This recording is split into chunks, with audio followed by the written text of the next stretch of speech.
The Chicago Bulls get utterly embarrassed and disrespected in their game on the road against the Miami Heat, 134-91. We're going to talk about it all and more right after this.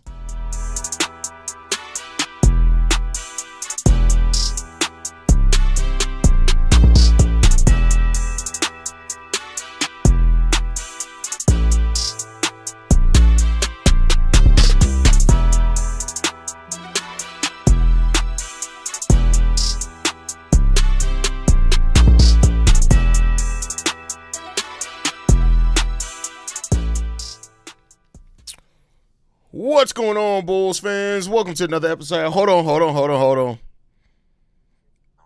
Son, I'm literally you called me right in the middle of the intro, so now you got to tell the people hello. Oh, hi. What's up, son?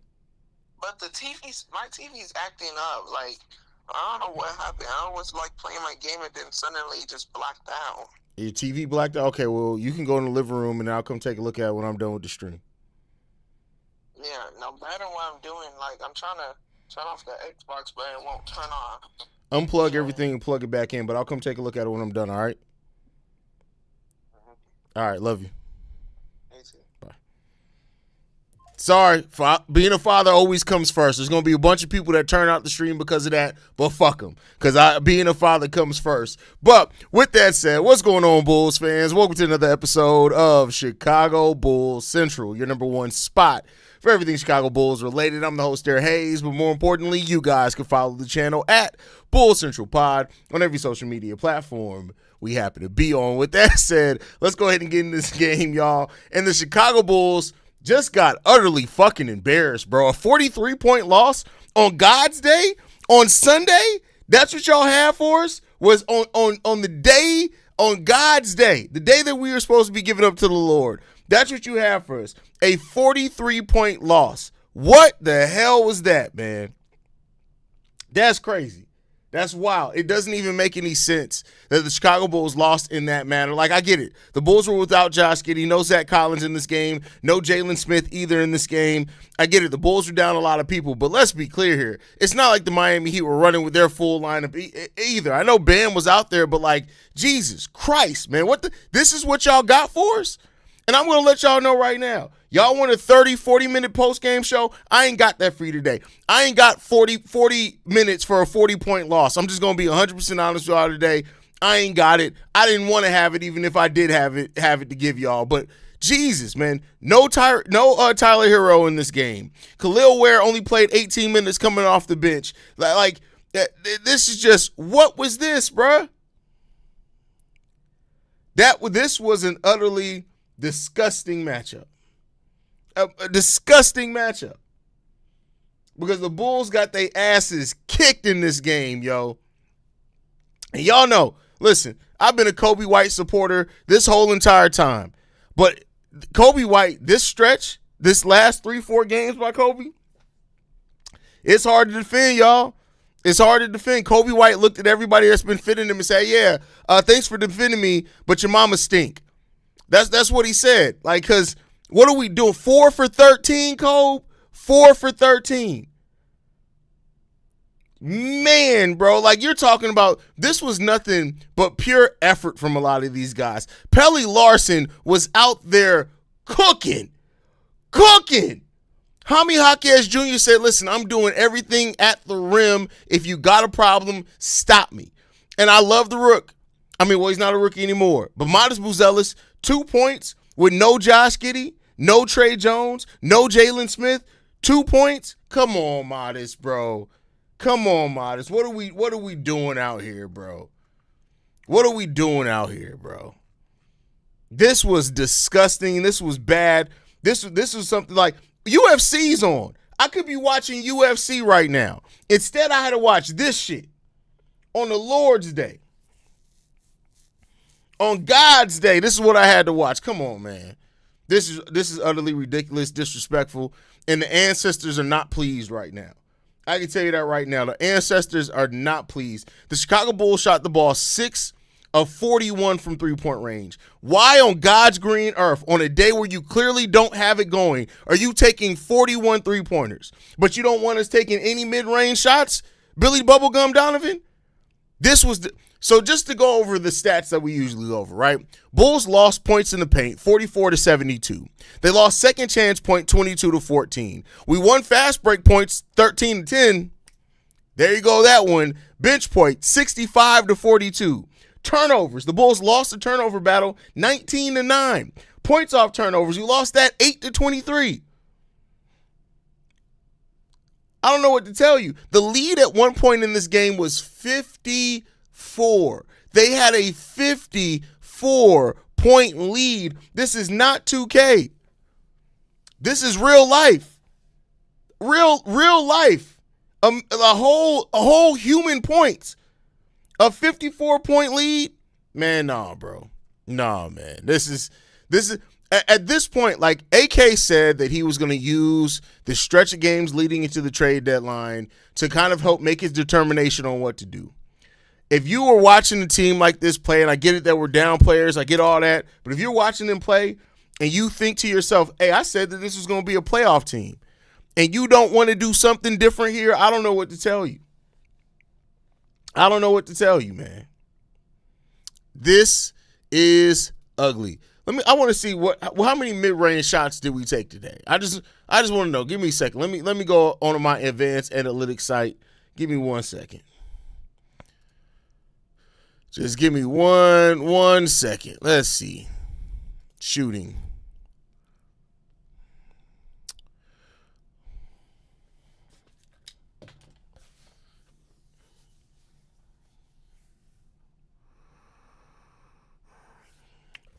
So, beautiful people, what that was just frustration, because out of the 87 shots that we took today, guess how many of those were mid-range shots? One mid-range shot.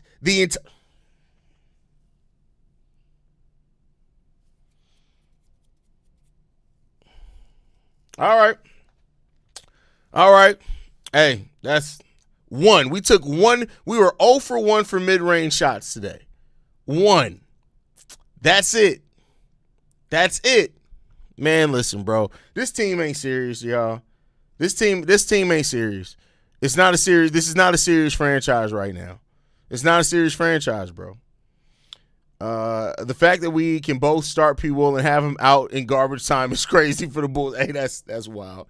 To go from that game yesterday to this game, no way Javon Carter was this. Listen, I guarantee you Javon Carter would at least hit 2 or 3 3-pointers today. 2 or 3 3-pointers. I guarantee you he would have hit that. Haize, Miami's perfect example of what happens when a mediocre team has good to great. Good to great. Finish your goddamn sentence, Shay. It's bad enough you couldn't even finish the sentence. How disrespectful to the English language. Did anyone notice that the coaches and certain players' attitudes after losing by 50 points? Disgrace, man. Listen. This is bad.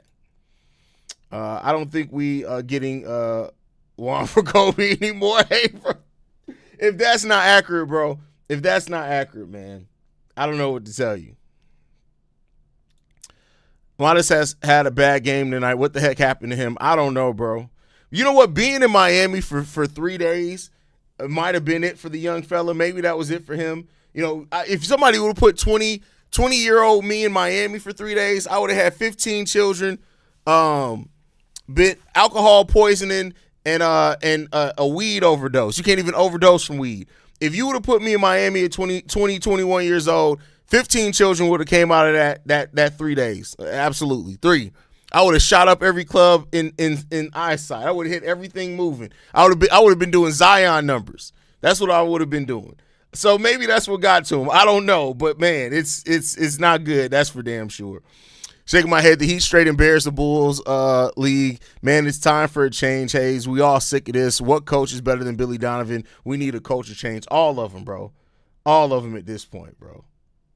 And you know, at this point too, when it comes to it, I get it. We're probably not going to move off of Billy Donovan anytime soon. And I would not blame any Bulls fan that says, I'm not supporting the Bulls as long as Billy Donovan's still the coach. Hell, we're getting to the point to where I almost can't blame anybody for saying I'm not supporting the Bulls as long as AK and Eversley is still in power. I can completely understand that. But 43 points is crazy. One might as well be none tonight. You ain't lying. You ain't lying, Deanna. They didn't hit any, so it doesn't matter. You didn't hit any of them motherfuckers. None of them. None of them.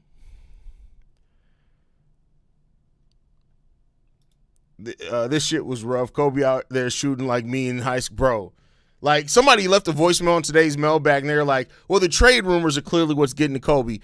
And listen, I'm as big of a Coby White fan as anybody out there. You a grown-ass fucking man, bro. Like, all jokes aside, you can get traded and you're still making millions of dollars. If any of us, if most of us lost our job, it'd change our whole way of living. Coby White could get traded, and yeah, other than the city, his whole way of life doesn't change at all. So I'm not for any player that's like, oh my God, I can't play good because of trade rumors. You're a bitch. And I'm not saying, I don't know if Coby White's that. I'm saying that for any player. I know that there's a human element. I know that I probably should be given a little bit more. But listen, my job can call me right now and say, yeah, we're going to pay you $12 million, but we're shipping you to Alaska. $12 million? Oh, fuck it. Don't even worry about it. I got heated socks. I'm okay. They still make tequila in Alaska, right? I'm good. So these players, and keep in mind, most of these players don't even live in the city that they play for the majority of the year. So if you're trying to tell me that hearing that you could possibly get traded to Minnesota is throwing you off so bad that you can't put life together, I'm sorry. I no matter how big of a fan I am of yours, I can't get with that. I can't give you that excuse. Now, maybe that's me being an asshole. Cool, I'll take that. I'll take that. But I guarantee you, most of the people in this chat, if they told you, hey, you get to play a game for a living and you get to make millions of dollars in doing so, but you got to go live in Minnesota for 5 months out the year, most of y'all be like, oh, cool. I'm not worried about it. 5 months, I'm not worried about it. So listen, I tell you, y'all know I will do not hide. I'm a Coby White fan. I like Coby White. I have an affinity for most Bulls players that get drafted here and stay here for a long time. That's usually going to get me to have an affinity for a player, and I can admit that. I love Coby White. But if you so thrown off by trade rumors that you out here looking like basketball isn't what you've been doing for the majority of your life, I can't excuse that. I'm sorry, I can't do that. And if that makes me an asshole, I'm an asshole then. But I can't excuse that, bro. So if Coby's really sitting there day in, day out, can't hit three-pointers, can't stop from turning the ball over in key moments because of trade rumors, my nigga, listen, bro, there's niggas out here with syphilis, bro. I'm not tripping off your trade rumors that got you fucked up, bro. I'm not doing that, bro. There's motherfuckers out here that got to raise kids that they know they chick cheated on them, and they still, that's shit that throws you off. That shit that fucks up with your way of living. That's the shit that'll sit there and have you in your head. That's something that I can listen to somebody that be like, damn, bro, that's fucked up. But you telling me I get to make millions of dollars but go play in Minnesota, man, I'm not hearing none of that shit, bro. I'm not hearing none of that. So you cannot, by any stretch of the imagination, I'm not trying to hear none of that excuse for nobody. You're a basketball player in the NBA. You are getting to live your dream. Fuck a trade. So yeah, I listen. I'm just being 100% honest on that, bro. You better go to church and pray on it. That's what you better do. You better go out there and pray on it. Coby White trade value sub sandwiches. That's hilarious. That is funny. Matter of fact, I might order me a sub sandwich. Man, listen, I had me some pho. Here, let me vent. Can I vent for y'all for a second? Because nobody want to talk about this game. Can I vent for y'all for a second? I had some pho, right? Pho was fire as fuck. Spicy beef pho. Shit was fire, bro. It was fire. It was hot as hell. Put that chili oil in it. Great. I get it back home. I sit it on the table. It sat on the table for a couple hours. I ain't gonna lie. It was a couple hours. Then the noodles turn into mush. I can't eat that shit. Texturally, I can't eat it. So I got some fire-ass bone broth upstairs with some beef in that motherfucker. I can't even eat the shit, bro. I can't even eat it, bro. It's terrible, bro. I'm just disgusted. That's what I am. I'm disgusted. But yeah, anyway, with that said, Yeah, man, this game was bad. And here's all jokes aside. Y'all want some honest analysis about this game.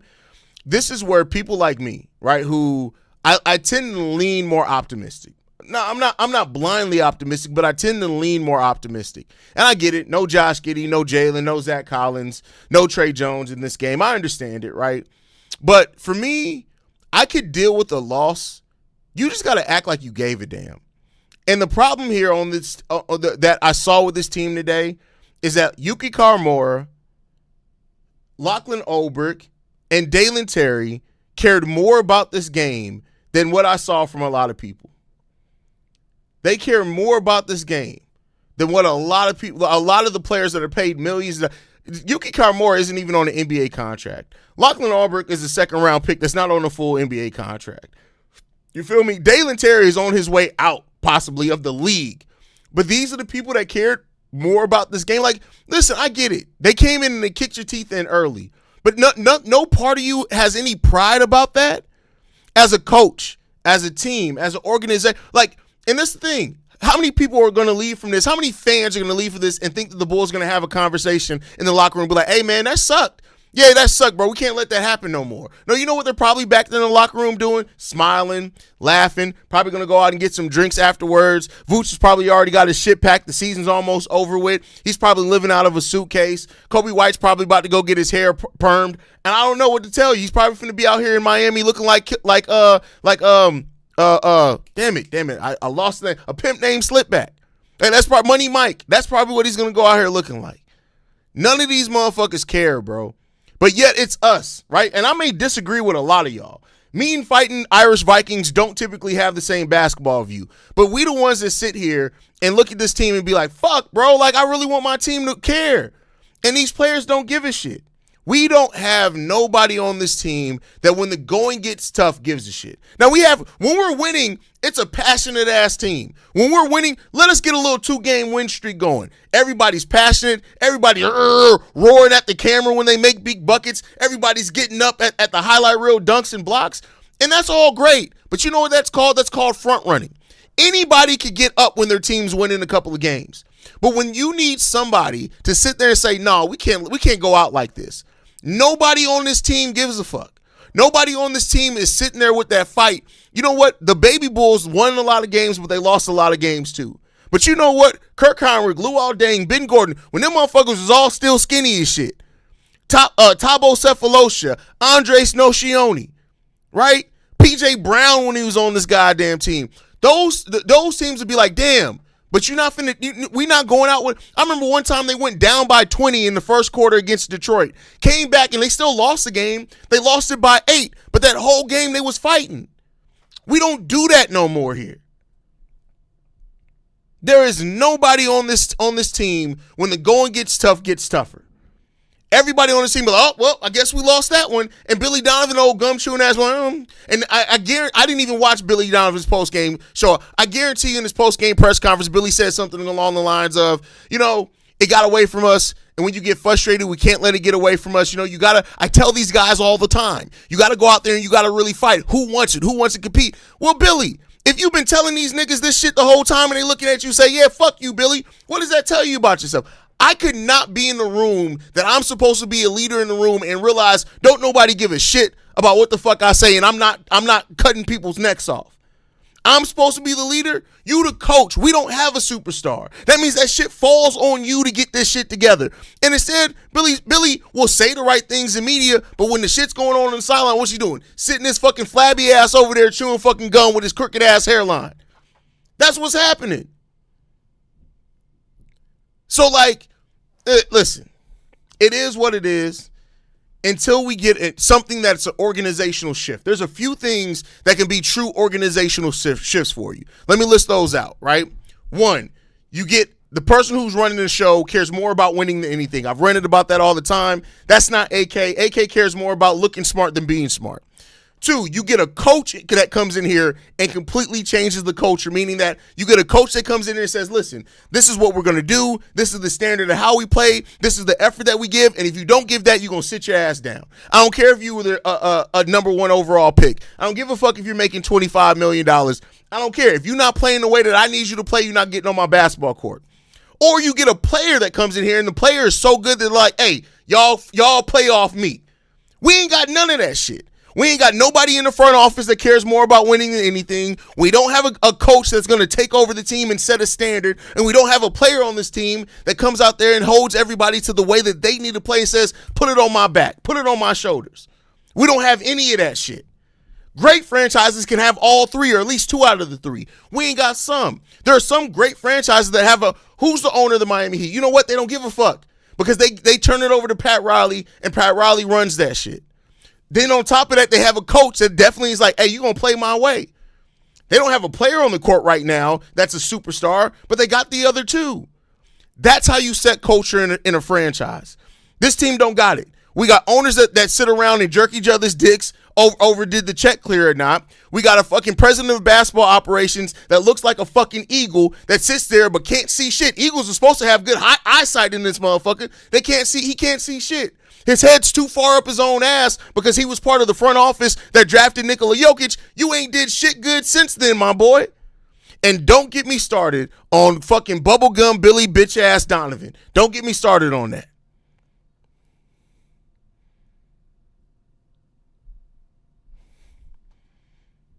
That's it, ladies and gentlemen. That's it. Thank you guys for tuning in, man. I appreciate you guys for attending my TED Talk. I love you. You guys can follow us at Bull Central Pod. You send us any feedback, questions, comments, concerns, bullcentralpod@gmail.com. Lastly, if you want to leave a text message and our voicemail for the mailbag, the number to do so, 773-270-2799. We're the number one spot for everything Chicago Bulls related. Love you guys. Go Bulls. See red, y'all.